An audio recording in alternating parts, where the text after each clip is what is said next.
Certo, começou a gravar. Agora vamos ver se vocês conseguem.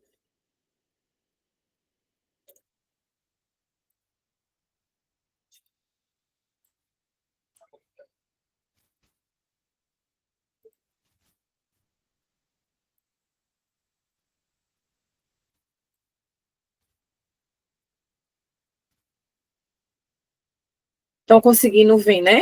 O meu material. Eu vou tentar compartilhar aqui. Me digam se vocês estão vendo ou não. Tem que ser no áudio, tá?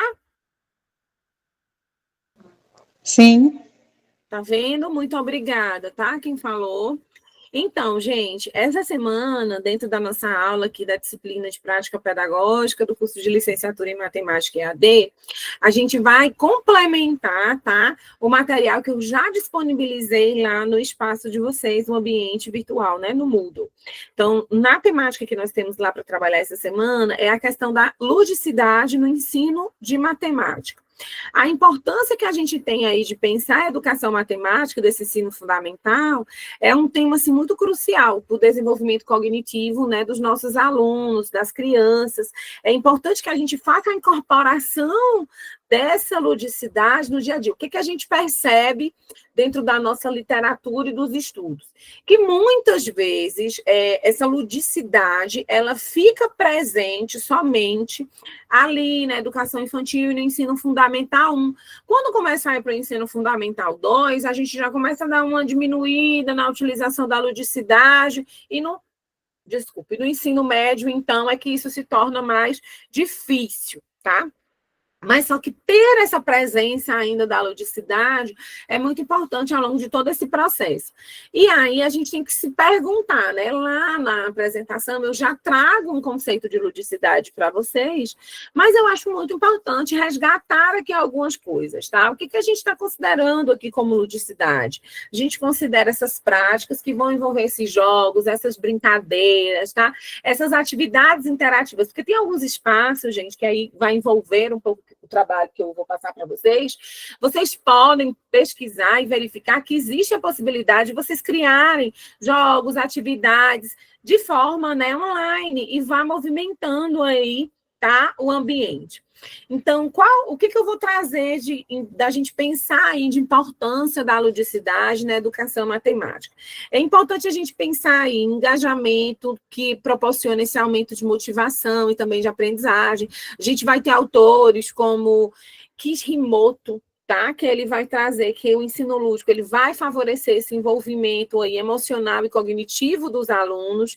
Ele vai ressaltar que essas atividades lúdicas, elas são naturalmente, elas vão ser atraentes, elas vão ser estimulantes, ela movimenta todo o grupo, né? Jogo e brincadeira com matemática, ele costuma despertar a curiosidade e tornar esse aprendizado uma experiência muito mais positiva.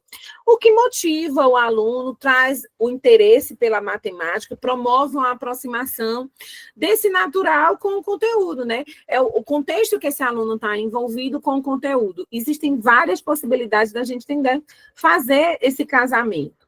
E, no segundo momento, a gente vê que também que ela pode proporcionar aí, o desenvolvimento do pensamento crítico e da resolução de problema. E aí, a gente vai ter autores aí, a gente tem Araújo e Rocha, que vão descrever que...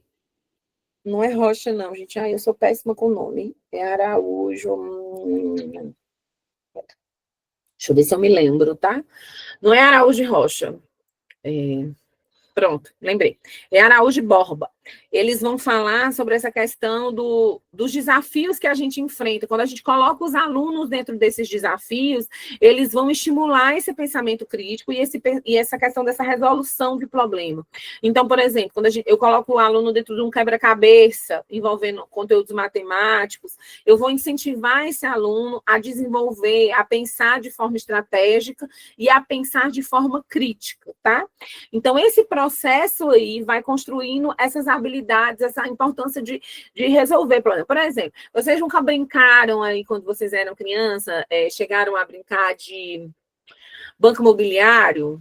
né? Banco imobiliário envolve muito essa questão de conhecimento de dinheiro, de soma, de divisão, tem dados ali, questão de hipoteca, de você poder fazer esse cálculo ali. Por que aquela hipoteca é R$ 60, R$ 80, tudo isso, assim, envolve ali, né? Outro ponto que a gente pode trazer é essa questão da socialização, da promoção dessa socialização, desse trabalho em equipe, né? Então, a gente tem que a ludicidade, por si só, ela já possibilita essa interação, essa comunicação entre os pares, tá?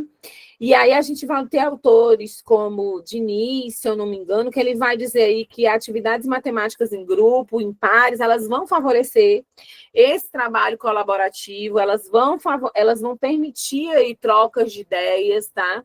Esse desenvolvimento de habilidades. E muitas vezes, gente, o trabalho que é feito, ele com a ludicidade, ela é para além da matemática, tá? Ela envolve habilidades dos alunos que é para além da matemática. Tem um.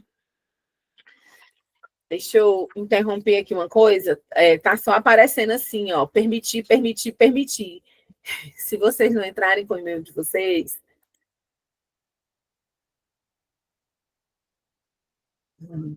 Eu acho que foi, né? Quem estava precisando entrar, entrou. Eu vou compartilhar de novo.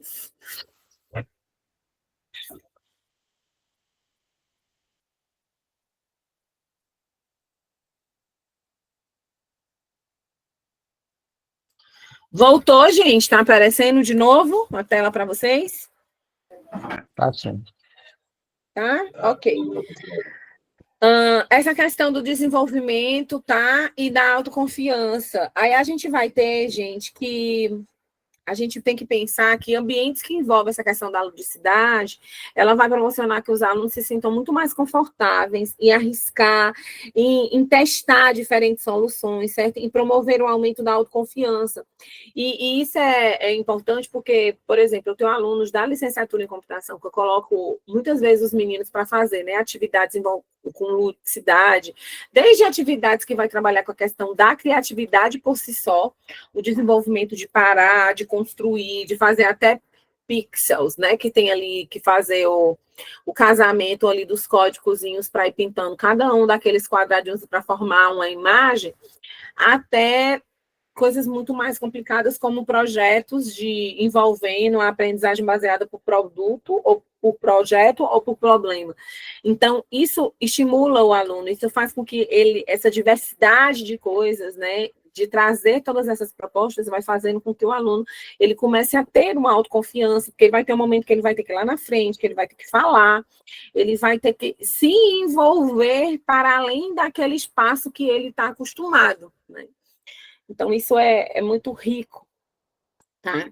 Outro detalhe é esse estímulo à criatividade, ao pensamento abstrato, aí a gente já vai ter o Lopes e o Moura, que vão trazer essa ludicidade de uma forma que compreenda que ela vai permitir que o aluno explore aí o conteúdo de matemática com maneiras convencionais e muito mais criativas. Então, dentro dessa nossa prática ainda não é possível fazer, até porque vocês precisariam de uma bagagem maior de conhecimentos de matemática, né? E aí também precisaria que a professora tivesse muito mais conhecimento do que tem, mas vocês têm a possibilidade de criar alguns jogos matemáticos mais na frente, com certeza vocês vão passar por práticas que vão pedir que vocês se envolvam e construam jogos. Por exemplo, na licenciatura em computação, recentemente eu construí com os alunos um jogo onde eles fizeram uma adaptação do Ludo e para cada ação que tinha ali dentro do Ludo, os meninos tinham um questionamento para responder relacionado aí ao conteúdo deles de informática.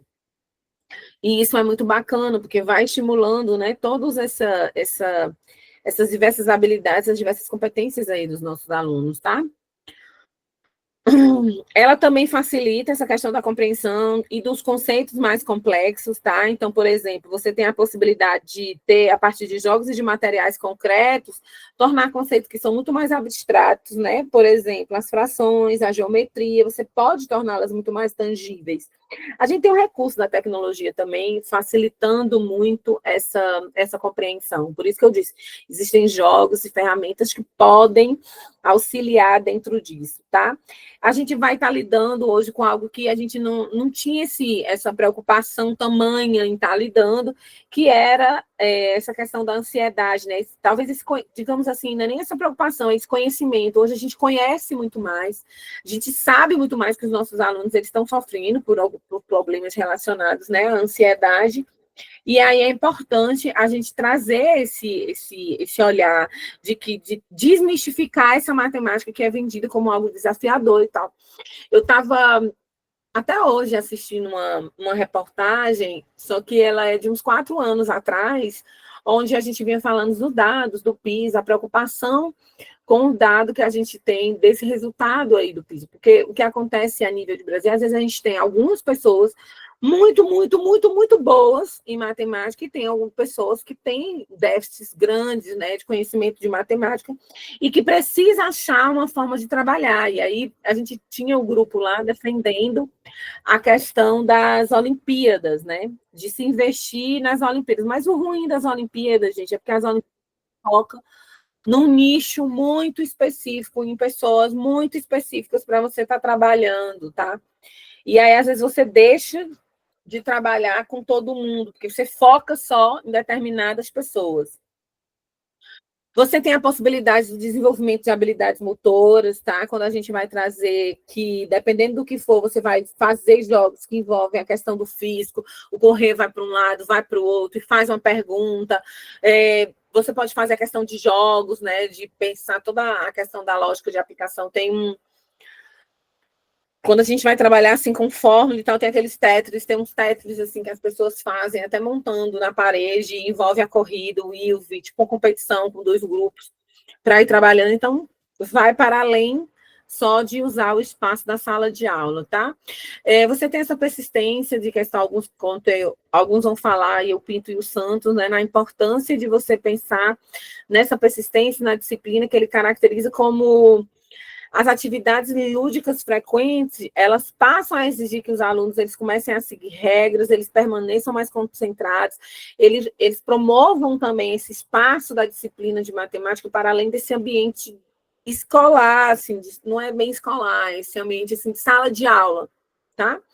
E aí, por fim, ele vai promover esse desenvolvimento, essa autonomia, tá? Essa aprendizagem muito mais ativa. Então, quando a gente fala de aprendizagem ativa, a gente está querendo que o aluno saia do universo, do espaço ali de ser uma pessoa passiva e ele passa a ser uma pessoa muito mais ativa dentro do processo, tá? Da sala de aula. Eu trouxe aqui 2 opções para a gente pensar, tá? Jogos de tabuleiro, ele tem essa possibilidade de que ele vai trabalhar com as operações básicas, com raciocínio lógico, tá?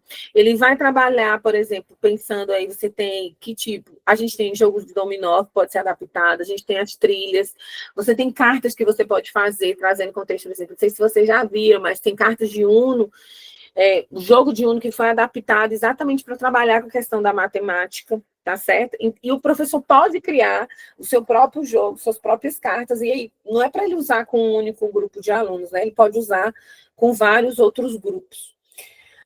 Você tem esse jogo que os desafios e os caças ao tesouro, né? Que aí vão trabalhar com essa resolução de problema.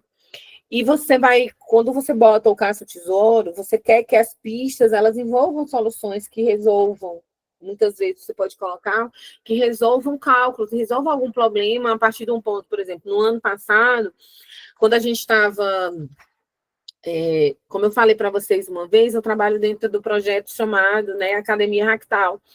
E aí, dentro desse projeto da Academia Ractal, a gente... Dentro do projeto ali da Academia Ractal, a gente colocou no ano passado os meninos para correr dentro do pátio com os QR Codes. E a gente foi espalhando várias dicas, e eles, para solucionar, para passar, né, para ir correndo e tudo, porque eles queriam ganhar um troféu, eles tinham que resolver desafios. Só que no caso deles, dos meninos, eles tinham que resolver desafios relacionados ao ensino da computação, né? A programação que a gente estava trabalhando na época, não que eu saiba a programação, mas a equipe que eu faço parte, a gente selecionou esses desafios e aí espalhou os QR Codes. E era muito engraçado, porque a gente tirou esse dia, um sábado, uma manhã inteira, para a gente trabalhar com os meninos nessa perspectiva. Então, eles faziam tipo circuito, eles foram para várias atividades, e uma das atividades era esse caça ao tesouro. Como também tem a atividade do... a gente fez também, tem a questão do labirinto, teve muitas outras atividades que a gente vai fazendo, foi adaptando para tentar envolver esses conteúdos, às vezes movimentar para finalizar determinados conteúdos, tá? Deixa eu ver se eu consigo compartilhar com vocês aqui. Não sei se vocês já conhecem, tá? Eu até vou montar depois umas atividadezinhas para vocês relacionadas a isso. Deixa eu ver se eu consigo mostrar aqui para vocês, se não falha, né?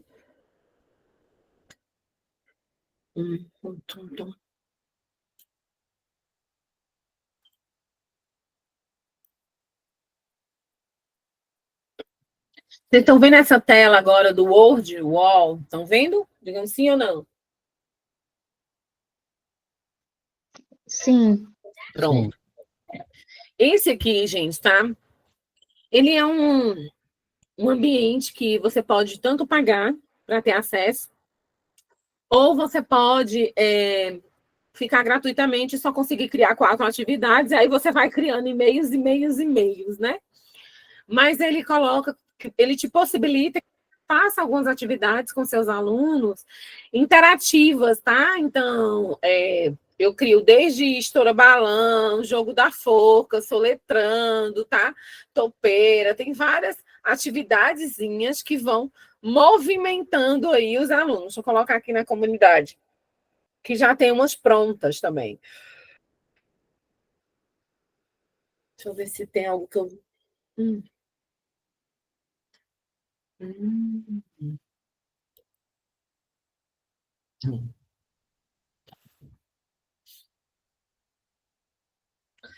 Ele é, né, um ambiente que você vai fazendo.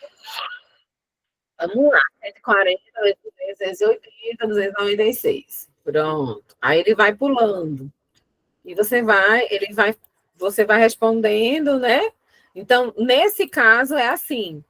Mas tem várias outras e tem tantas atividades que você pode aproveitar que o pessoal já fez, como tem as atividades que você pode criar, né, para fazer, aí vai ficar a seu critério. Criar ou aproveitar o que alguém já tenha feito. Só que, como eu falei, né, assim, o pago vai ter muito mais recurso do que o gratuito, né? Infelizmente. Esse aqui é...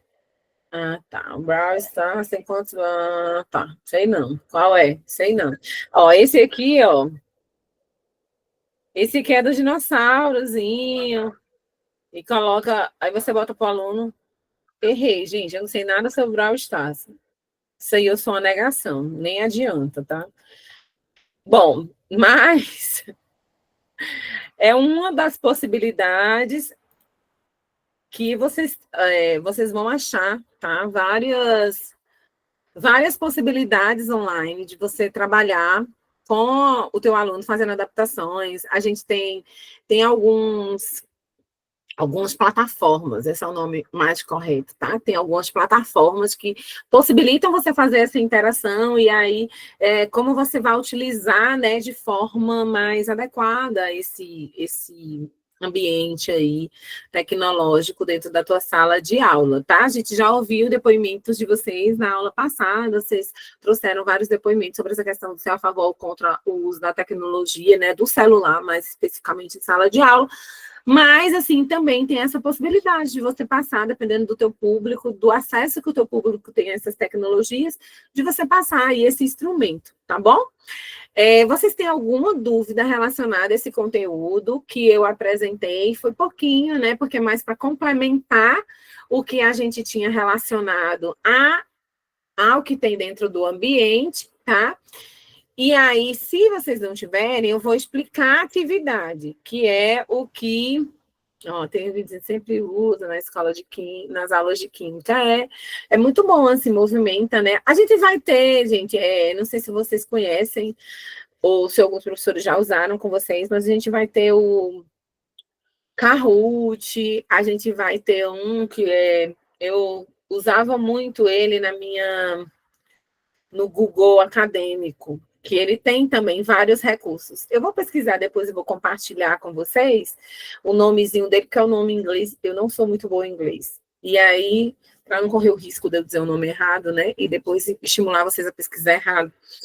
Mas eu compartilho com vocês essas duas possibilidades aí. Eles têm alguns recursos que eles são gratuitos, mas tem outros que vão ser pagos. Eu tenho um colega que ele diz assim, enquanto eu puder criar e-mails diferentes, Dani, eu vou criando. Então, ele não paga e ele vai utilizando, né, todos os recursos. Eu não, assim, como eu dou muita aula em turmas diferentes, com públicos diferentes, e faz parte do meu objeto de estudo, de pesquisa, né, um pouco sobre essa questão da gamificação, então eu resolvi pagar essa taxinha aí que eles cobram, tá? Mas se não, gente, eu vou explicar um pouquinho uma tarefa para vocês. É uma tarefa, eu considero relativamente simples, tá? E aí eu vou encerrar. Não, eu ia encerrar a gravação, mas eu me lembrei que teve gente que não veio para a aula. E aí vai possivelmente assistir a gravação.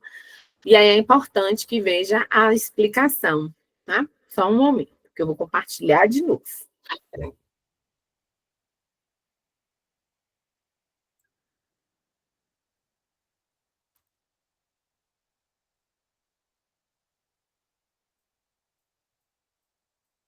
Se a internet cai, é uma coisa que vocês dizem, tá? É porque a minha internet está muito ruim e por isso eu estava fechando a câmera.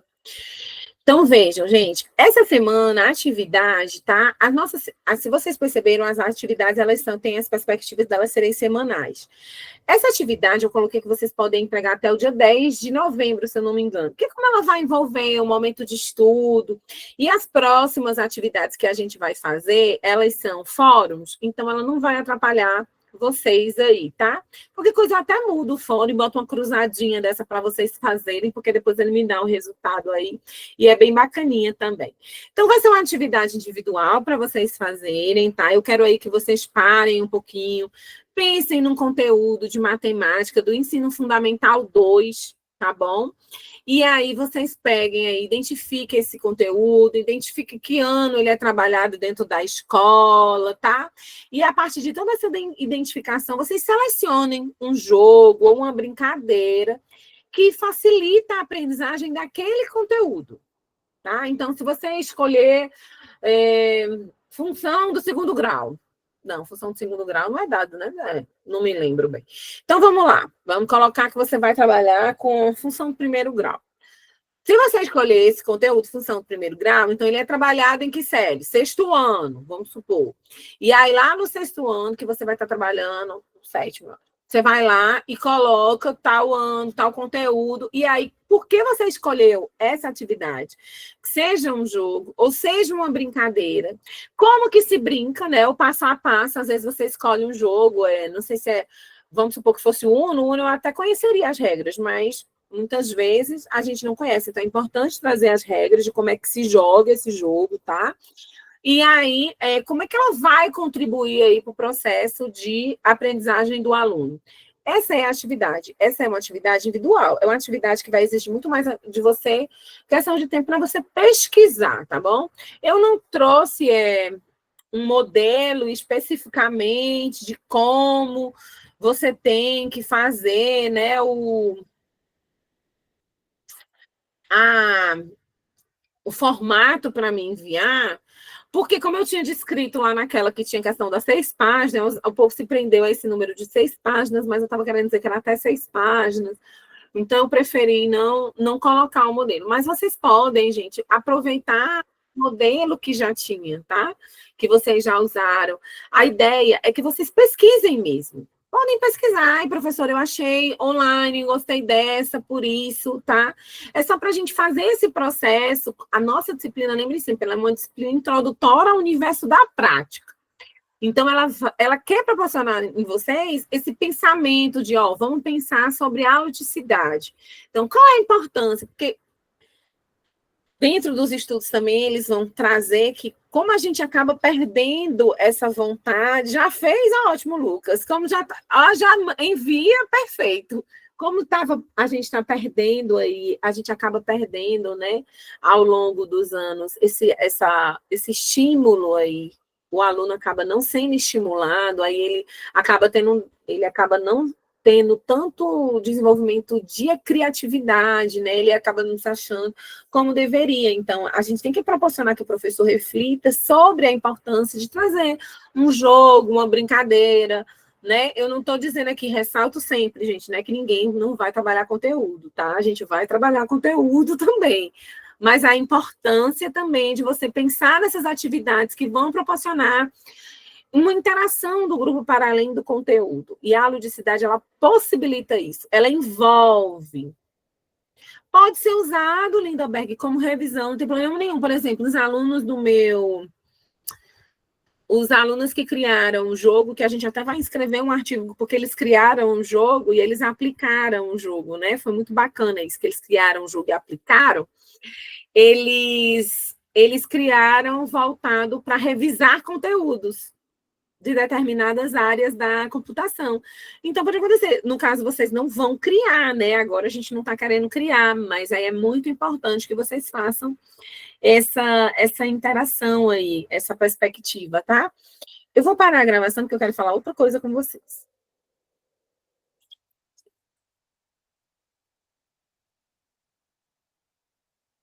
E aí a gente vai finalizar aqui esse momento para eu poder falar sobre outra coisa. Boa noite,